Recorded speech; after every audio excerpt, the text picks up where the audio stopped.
në të cilin zbardhja e vendimit të gjykatës kërkon 1200 ditë.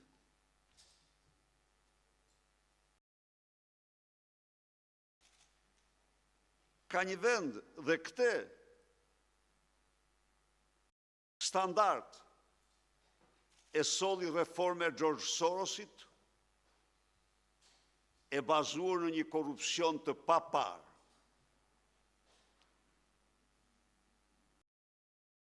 Unë i përgëzoj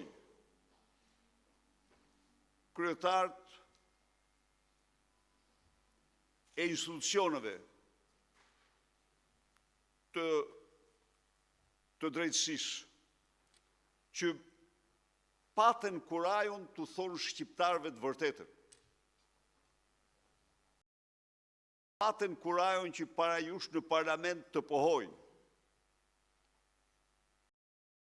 se shqiptarët tani presin 16 vite për një proces. Dhe se nga një vit në vitin tjetër, kjo distancë, kjo afat është shkurtuar 16 ditë.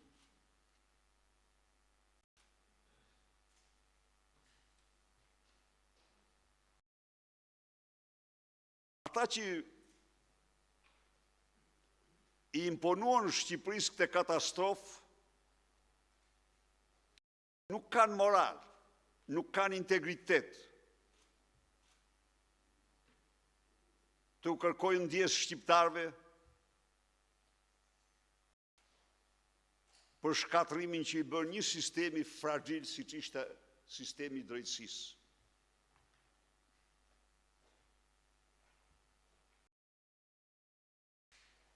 Ata që u premtuan shqiptarve se do bjeri korupcioni, unë ju garantoj ju se korupcioni është minimumi 3 gjerë 5 fishuar.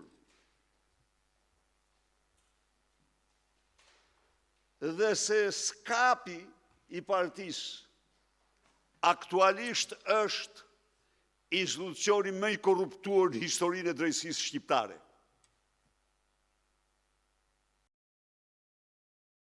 Ju keni ndigjuar se njerëzit me një besim normal dhe opozita duke dëshmuar se qëndron luajale ndaj shtetit ligjor, ndaj shoqërisë me shtet, dërgojnë dosjet pa numërta. A e dini ju çfarë ndodh? Dosjet mbyllen kundrejt rishfetëve.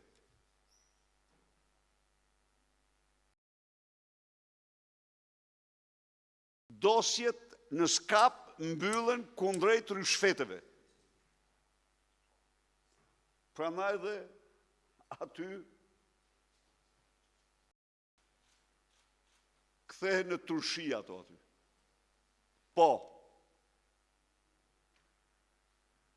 zyrtarët që kanë vjedh qytetarët, që janë banë milionerë duke vjedh qytetarët, kur shkojnë dosjet aty,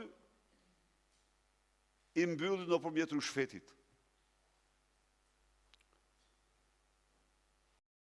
E pa jashtë çdo lloj standardi. Sigurisht që e ndjek, edhe ju e ndiqni, po e ndjek me shumë preokupim.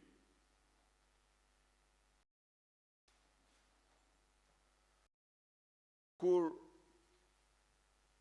në dosjet e Lubi Ballukut janë të qarta si kristali mbi 2.2 miliard euro.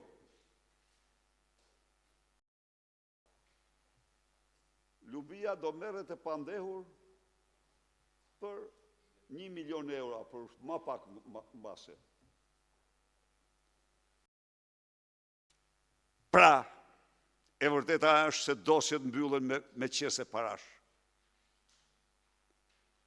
Dhe kjo është një gjë të mërshme për këtë vend. Të dashur qytetarë dhe qytetare, jam përpjekur të informoj Dhe para një viti bëra një analizë.